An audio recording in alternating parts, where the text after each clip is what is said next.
नमस्कार, GTC news देख रहे तमाम दर्शकों का स्वागत है। मैं हूं राहुल राणा, हाजिर हूं एक बार फिर प्रदेश की तमाम बड़ी खबरें लेकर। आज हरियाणा में क्या कुछ खास रहा, ऐसी कौन सी बड़ी खबरें रहीं, सबकी जानकारी आपको विस्तार से दी जाएगी। लेकिन सबसे पहले शुरुआत करेंगे आज की हरियाणा की 10 बड़ी खबरों से।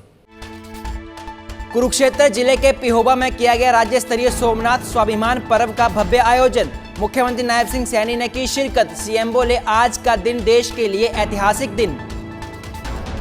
पंचकुला के मोरनी में हुआ दर्दनाक सड़क हादसा। तेज रफ्तार और संतुलन बिगड़ने के कारण पलटी कार। हादसे में नहीं हुआ कोई जानी नुकसान। स्थानीय लोगों की मदद से बचे सभी कार सवार। फरीदाबाद के केसी सिनेमा के पास जंगल में पेड़ से लटका हुआ मिला एक युवक का शव। राहगीरों ने दी पुलिस को सूचना। इंद्रजीत के नाम से हुई मृतक की पहचान। पुलिस ने मामला दर्ज कर जांच की शुरू। धर्मनगरी कुरुक्षेत्र में 20 साल के छात्र ने खाया जहर। 5 साल से था शुगर पेशेंट। पोस्टमार्टम रिपोर्ट से मौत की वजह का चला पता। शुगर की बीमारी से परेशान था तनुज। पोस्टमार्टम कर शव परिजनों को सौंपा। बहू के पहनावे से तंग आकर सास ससुर ने किया सुसाइड। पानीपत में निगला सल्फाज। 15 महीने पहले बेटे की जिद पर करवाई थी लव मैरिज। वीडियो बनाकर कहा बहू पीटती थी तो बेटा नहीं बचाता था। फरीदाबाद में धूमधाम से मनाई गई परशुराम जयंती। पर्यटन मंत्री अरविंद शर्मा रहे मुख्य अतिथि। मंत्री अरविंद शर्मा ने 21 लाख की सहायता की घोषणा की। बोले, शांतिपूर्ण तरीके से संपन्न हुए निकाय चुनाव। प्रधानमंत्री नरेंद्र मोदी के बयान पर राहुल गांधी को लेकर सियासत तेज। श्याम सिंह राणा ने राहुल गांधी पर बोला तीखा हमला। कहा, कांग्रेस लगातार जनता को कर रही गुमराह।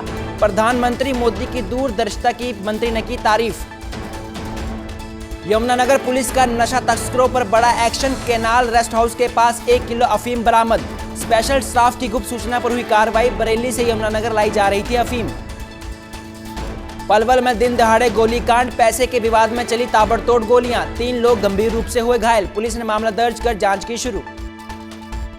पानीपत सड़क हादसे में युवक की मौत। छाजपुर बाईपास पर अज्ञात वाहन ने बाइक सवार को कुचला। 2 साल के बेटे और गर्भवती पत्नी को छोड़ गया अंकित। पुलिस ने वाहन चालक की तलाश की शुरू। और अब खबरें विस्तार से। हरियाणा के कुरुक्षेत्र जिले के पिहोवा में आज राज्य स्तरीय सोमनाथ स्वाभिमान पर्व का भव्य आयोजन किया गया। इस कार्यक्रम में हरियाणा के मुख्यमंत्री नायब सिंह सैनी ने मुख्य अतिथि के रूप में शिरकत की। वहीं देश भर के श्रद्धालु और विभिन्न राज्यों से लोग। प्रधानमंत्री कहा कि उन्होंने सोमनाथ मंदिर के पुनर्निर्माण का संकल्प लिया था, जिसे आगे बढ़ाते हुए वर्ष 1951 में देश के प्रथम राष्ट्रपति डॉक्टर राजेंद्र प्रसाद ने इसका उद्घाटन किया था। इस मौके पर मुख्यमंत्री ने यह भी जानकारी दी कि आने वाली 8 जून को हरियाणा से विशेष तीर्थ यात्रा ट्रेन सोमनाथ के लिए रवाना होगी। इसके साथ ही राज्य सरकार की मुख्यमंत्री तीर्थ यात्रा योजना के तहत आर्थिक रूप से कमजोर श्रद्धालुओं को भी तीर्थ यात्रा का लाभ दिया जा रहा है। सोमनाथ स्वाभिमान पर्व जो हमारी भारत के, हमारे सनातन के अस्मिता का एक पर्याय है, वह यह पर्व आज सोमनाथ की धरा से भारत के माननीय मुख्य प्रधानमंत्री श्री नरेंद्र मोदी जी स्वयं आज वहां पूजा अर्चन करेंगे।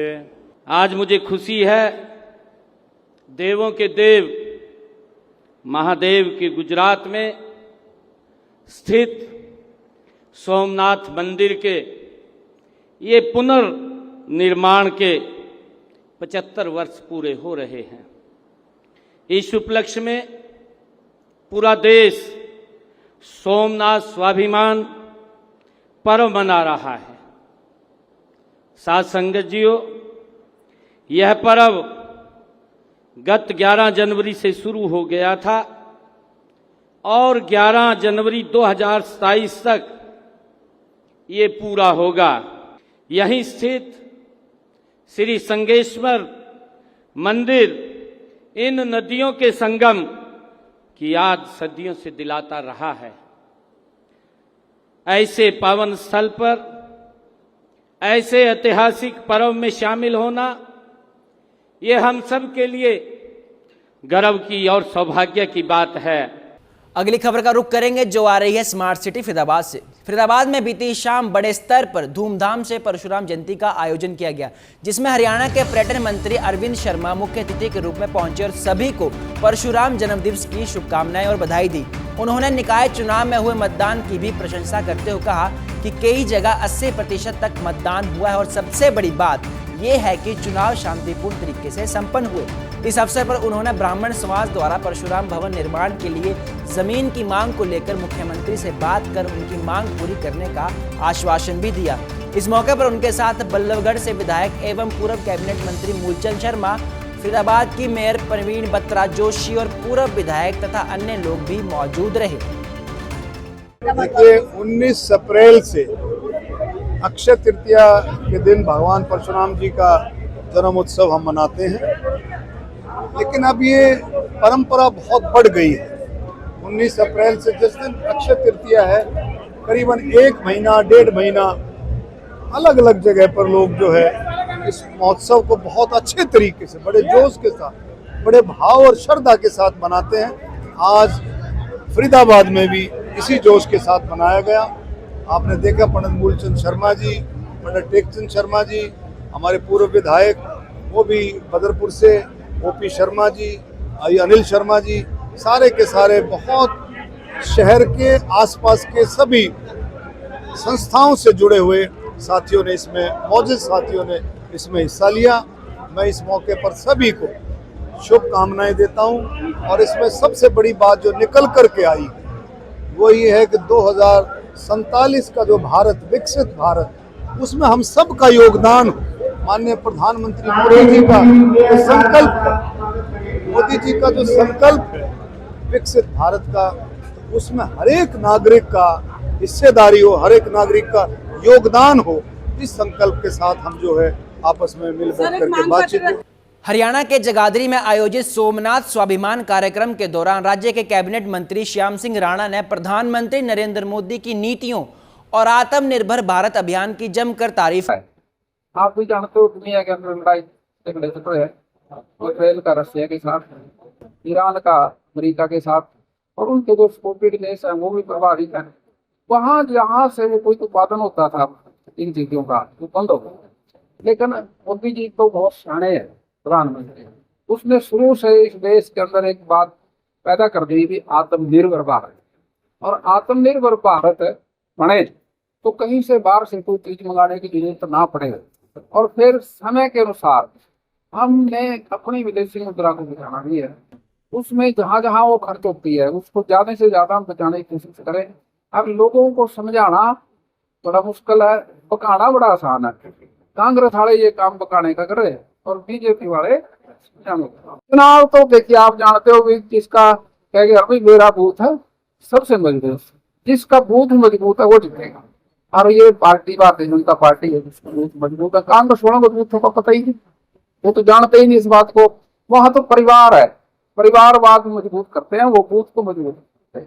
कर्मचारियों का ख्याल रखना चाहिए, नगर पालिका में उनको कोई दिक्कत नहीं आने देनी चाहिए। गर्मी का तो मौसम है, ये हमारे देश में 3 तरह के सीजन है।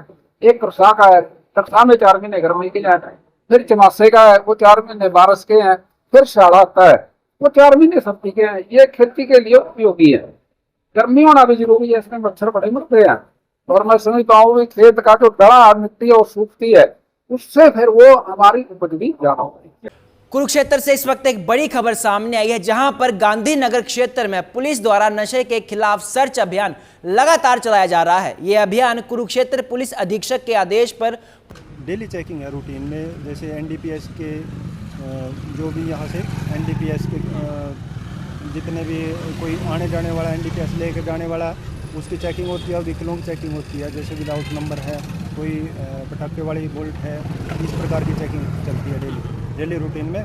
पूरे डिस्ट्रिक्ट में ही चेकिंग चल रही है। ठीक है, तो स्पेशली जगह रखते हो जैसे और बड़ी सारी बस्तियां हैं कि जहाँ पे इस तरह के नशा के केसेस जाते हैं? हाँ जी सर, जहाँ पे ये लगता है जहाँ जैसे ज़्यादा नशे का काम है, तो नशे के कारोबार को ख़त्म करने के लिए एसपी साहब की तरफ से अभियान चले जा रहे हैं। सर, लोगों को क्या मैसेज रहेगा सर, क्योंकि लोग अक्सर पुलिस को देखकर पीछे मुड़ जाते हैं और हादसे भी कई बार हो जाते हैं? नहीं सर, हम तो यही कहेंगे लोगों से जो भी ये नशे का कारोबार करते हैं इनके खिलाफ हमारे पास आएँ और हमें बताएं। इनको गुप्त रखा जाएगा, इनका किसी का नाम भी उजागर नहीं किया जाएगा। और यमुनानगर में नशा तस्करी के खिलाफ पुलिस का बड़ा अभियान लगातार जारी है। इसी कड़ी में स्पेशल स्टाफ को एक बड़ी सफलता हाथ लगी है, जहां गुप्त सूचना के आधार पर कार्रवाई करते हुए लगभग 1 किलो अफीम के साथ एक युवक अफीम लेकर यमुनानगर आ रहा है, जो यमुनानगर में सप्लाई करेगा। इसके आधार पर हमने नाकाबंदी करके इस युवक को काबू किया, जिससे कब्जा है करीब 1 किलो के करीब अफीम बरामद हुई। इसको आज कोर्ट में पेश कर अदालत से रिमांड लिया जाएगा। आगे कार्रवाई अगली तफ्तीश में जैसी होगी वो आपको बताई जाएगी। ये बरेली से लेकर आया था और ट्रेन के जरिए आया था और पैदल अपना रेस्ट हाउस के पास से होता है आगे जाना था। रेस्ट हाउस के नज़दीक से हमने इसको काबू किया। सप्लाई यमुनानगर में थी इसकी? सप्लाई यमुनानगर में कहीं करनी थी इसने, अभी पूछताछ में आगे बता रहा है। पानीपत से इस वक्त एक हैरान कर देने वाली खबर सामने आई है। दरअसल पानीपत में एक बहू को रील बनाने का शौक था, जिसके चलते सास ससुर लगातार उसका वह विरोध करते थे, लेकिन नहीं मां को समझाता था, लेकिन वह अपने पहनावे पर उसको रोकती थी। लगातार रोक टोक हो जाने के बाद भी नहीं मानने पर अंत में सास ससुर ने जहर खाकर अपनी जान दे दी। लड़का और बहू बहुत दिन से उनको टॉर्चर कर रहे थे, काफ़ी दिन से परेशान थे। जब भी घर में आते थे तभी झगड़ा शुरू हो जाता था और बार बार हमारा भाई बोलता था कि भाई मैं इतना परेशान हूँ, ये लोग मेरे को बहुत टॉर्चर कर रहे हैं और मैं किसी न किसी दिन जहर खा लूँगा। इसी के दबाव के कारण उन्होंने जहरीला पदार्थ निकल दिया। ये दो साल पहले शादी हुई थी, उनका उसी समय से झगड़ा शुरू हो गया था। बस दोनों झगड़ा, बस मियाँ बीवी उनको देखना चाहते नहीं थे कि भाई उन दोनों को यहाँ पे प्रेजेंट रहे। बेटा भी इनका साथ नहीं दे रहा था? बेटा भी साथ नहीं दे रहा था, बेटा भी बहू के साथ ही था। हरियाणा के यमुनानगर से एक बार फिर दिल दहला देने वाली वारदात सामने आई है। गांव बाल छप्पर में सुबह उस वक्त सनसनी फैल गई जब घर से बाहर निकलते ही एक गूंगे व्यक्ति की बाइक सवार हमलावरों ने गोली मारकर हत्या कर दी। मृतक की पहचान सतनाम सिंह के रूप में हुई है, जो बचपन से ही बोल नहीं सकता था। वारदात को अंजाम देने के बाद आरोपी मौके से फरार हो गया। घटना की सूचना मिलते ही पुलिस मौके पर आ पहुंची और जांच शुरू कर दी। जानकारी के मुताबिक कुछ समय पहले ही सतनाम सिंह की पत्नी पर भी गोलियां चलाई गई थी, जिसके बाद वह गंभीर रूप से घायल हुई थी। बाद में वह सतनाम को छोड़कर चली गई। सतनाम फिलहाल घर में अकेला रह रहा था, जबकि उसका बेटा अमेरिका में रहता है। फिलहाल पुलिस ने शव को कब्जे में लेकर पोस्टमार्टम के लिए भेज दिया और आरोपियों की तलाश शुरू कर दी है। ये आज सुबह करीब 6 बजे का टेलीफोन आया था कि गांव बाल छप्पर में सतनाम सिंह है, जो जन्म से ही गूंगा है बिल्कुल। उसकी किसी ने अननोन पर्सन ने गोली मारकर उसकी हत्या कर दी है, जब वो सुबह सैर के लिए निकला था। तो मौके पे आए, हमने देखा कि वो सुबह उसका घर पास ही है, वो सैर के लिए निकला था। तभी एक मोटरसाइकिल पे एक युवक आया, स्प्लेंडर बाइक थी जो भी थी, तो उसने उस पर 2 राउंड फायर किए और उसमें उसकी हत्या हुई है। सर पहले भी गांव में आधा दर्जन के करीब फायरिंग हो चुकी है, सरपंच को भी मौत के घाट उतारा। हाँ, ये इस गांव में तकरीबन 6-7 बार आपस में 1-2 ग्रुप हैं, उनमें आपस में गोलीबारी हो गई है और उसमें 2-3 व्यक्तियों की जान भी चली गई है। और जो इनमें जो गोली चलवाने वाले हैं वो अक्सर सब भी बाहर बैठे हुए हैं। वो बाहर से ही बंदे मैनिपुलेट करके यहाँ फायरिंग कराते हैं और लोगों के घरों पे गोलियाँ चलवाते हैं और उनकी हत्या करते हैं। पलवल के गांव आलीमेव में अचानक हुई गोलीबारी की घटना से पूरे गांव में दहशत फैल गई है। मामूली विवाद ने इतना बड़ा रूप ले लिया कि मामला पत्थरबाजी से होते हुए फायरिंग तक पहुंच गया। हमारे चाचा के पैसे थे पर भराई के, जो ट्यूबवेल होता बिजली का, उसके करीबन 14-15 हज़ार पिछले साल के रखते। उस चाचा ने उसके मांगे भाई से, परिवार के आदमी से, उन्होंने गाड़ी गुप्तार पर की और बात होगी सुबह। फिर शाम को उसका बेटा फरीदाबाद रहता और उनके 3 बेटे आकर करीब रात 8 बजे 8:30 का लगभग ऐसे ईशा की नमाज होती है, उस वक्त हमारे ऊपर उन्होंने 2 फायर किए और मेरे जो फादर हैं उनके वहाँ एक चोट लगी गिड़, और हमने एमएलआ रात में कटा ली और हमने अपनी एप्लीकेशन एसएचओ अपने बहन एसएचओ को दे दी और उसी घटना के पर्याप्त हमें कोई न्याय नहीं मिल पाया। उसके बाद फिर सुबह जस्ट में उन्होंने हमारे ऊपर हमला कर दिया। जो मेरी बेटी, मेरे बेटा, मेरे चाचे के हाथ में यहाँ गोली, मेरी बेटी की 3 बच्चे वाली दूध पीने वाली उसमें गोली, बराबर में उसके बराबर में वहाँ गोली, और मेरे बेटे के सर में मेरी बेटी की 3 चोट है। मैं आपसे अनुरोध करना चाहता हूँ कि मेरी बेटी के लिए और मेरे परिवार के लिए न्याय दें। पानीपत के सनोली रोड छाजपुर बाईपास के पास देर शाम एक सड़क हादसे में 25 वर्षीय युवक की जान चली गई। युवक अपने परिवार का इकलौता सहारा था। गांव कुराड़ निवासी अंकित किसी काम से सोनीपत के गन्नौर गया था। शाम करीब 6 बजे जब वह अपनी बाइक पर वापस लौट रहा था, तब छाजपुरा बाईपास स्थित स्टेडियम के पास पहुंचा तो अज्ञात वाहन ने उसे जोरदार टक्कर मार दी। टक्कर इतनी जबरदस्त थी कि अंकित की मौके पर ही मौत हो गई। स्टेडियम में खेल रहे बच्चों ने जब अंकित को देखा तो उन्होंने इसकी सूचना तुरंत उसके परिजनों को दी और उन्हें सूचित किया। एक्सीडेंट का तो जी जीट रोड पे एक्सीडेंट हुआ है इसका। बाकी देख मौके पर तो हम वहाँ थे नहीं। यहाँ सरपंच के पास फ़ोन आया, किसी और बंदे के पास आया, तो फिर कुछ लोगों ने फ़ोन फाना भी डाल रखे थे। तो इनके उसका भी मतलब पता लगा। और बाकी घर की तो कोई सी वो नहीं है भाई। एक बच्चा ओंधो है इसका, एक 2 साल का लड़का है, और इसकी माँ विधवा है जी। बाप इसका गुजर गया, एक इसका भाई गुजर गया जी। और बाकी कंपनी में काम कर रहे हैं ठेकेदार के पास। घर में कमाने वाला यही था? हाँ यही है जी। मैंने यही है ये लड़का, यही इसकी माँ है। बच्चा तो इसके मतलब घर वाली तो एक बच्चा तो वैसे ही ओंधो है, लड़की सांझेरी है। एक लड़का 2 साल का है। करनाल से एक सनसनीखेज मामला सामने आया है, जहां एक बुजुर्ग महिला से लूट और हत्या के प्रयास की वारदात हुई। हैरानी की बात यह है कि आरोपी कोई बाहरी व्यक्ति नहीं बल्कि स्कूल वैन चालक निकला, जो वैज्ञानिक के बच्चे को रोज स्कूल छोड़ने और लाने का हाथ संस्थान की दीवार पर लगे सुरक्षा तारों में फंस गया, जिसके बाद लोगों ने उसे पकड़कर पुलिस के हवाले कर दिया। माता जी दिन में जो है अकेले रहती हैं। जब हम लोग ऑफिस चले जाते हैं तो वो दिन में अकेले रहती हैं, क्योंकि बच्चे भी स्कूल चले जाते हैं। मेरा जो छोटा बच्चा है अथर्व, जो 2.5 साल का है, उसके स्कूल का जो ड्राइवर जिसका नाम कृष्णकांत है, वो पिछले 1 साल से मेरे बच्चे को स्कूल से लाने और ले जाने का काम करता था। स्कूल का नाम जो है वो कैम्ब्रिज मोंटेसरी स्कूल है, जो कि स्टेशन रोड में है। वहीं का वो ड्राइवर है, वो स्कूल के द्वारा ही नियुक्त वो ड्राइवर है, और वो ले आने का काम करता था और हमारे घर को अच्छे तरीके से वो जानता था, और उसे जो है हम जानते थे। कल की घटना है 8 मई को, वो दिन के करीब 11 बजे मेरे घर पे आता है, क्योंकि उस समय मेरी माता जी, उसको पता होता है कि वो प्रायतः अकेले रहती है। जैसा कि आप देख सकते हैं कि यहाँ पे पूरा एरिया जो है वो सुनसान है, अगल बगल में बहुत कम लोग रहते हैं, इसीलिए इस बात का उसको पता रहता है। उसने इस बात की रेकी कर ली रहती है। उसके बाद वो मेरे घर में घुसता है, जैसा कि आपने बताया कि वो बहाना बनाता है कि मेरा बच्चा जो है उसकी तबीयत खराब है, उसने उल्टी कर दी है और उसे जो है उसके कपड़े बदलने हैं। और मेरी माताजी उस दौरान बच्चे का कपड़ा लेके जो हमारा लिविंग रूम है वहाँ पे वो पहुँच जाती है। वो पीछे से आता है, एक कपड़ा निकाल के गर्दन दबाता है और उनकी हत्या की पूरा प्रयास करता है। जब पहले वो उनको हमारे बेडरूम में रखे एक बेड पे गिराता है, सॉरी हमारे जो ये है लिविंग रूम में रखे बेड पे गिराता है। जब उसमें सफल नहीं हो पाता है तो उनको जो है जमीन पे पटक देता है। इस दौरान चीख पुकार सुन के हमारे आसपास के लोग जमा हो जाते हैं, वो चिल्लाने लगते हैं और वो भाग निकलता है। और जब भागने के दौरान वो जो हमारे जो वो है मतलब बाउंड्री है उसको पार नहीं कर पाता है और वो वहीं पे पकड़ा जाता है। राय से डॉक्टर अमरेश की एक कंप्लेंट आई थी कि उनके घर में एक कृष्णकांत नाम का व्यक्ति अंदर चला गया था। उसने उसकी माताजी का गला दबाया और चैन लूटने का प्रयास किया।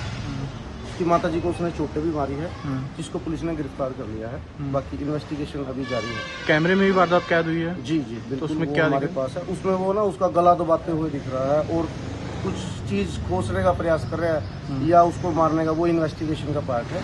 सामने आने पर नियम अनुसार क्या कुछ कार्रवाई आगे की जा रही है? अभी उसको गिरफ्तार कर लिया है, कोर्ट में पेश किया जाएगा। आज के लिए इस बुलेटिन में मेरे साथ फिलहाल इतना ही। आप बने रहिए GTC न्यूज़ के साथ। मुझे दीजिए इजाजत। नमस्कार।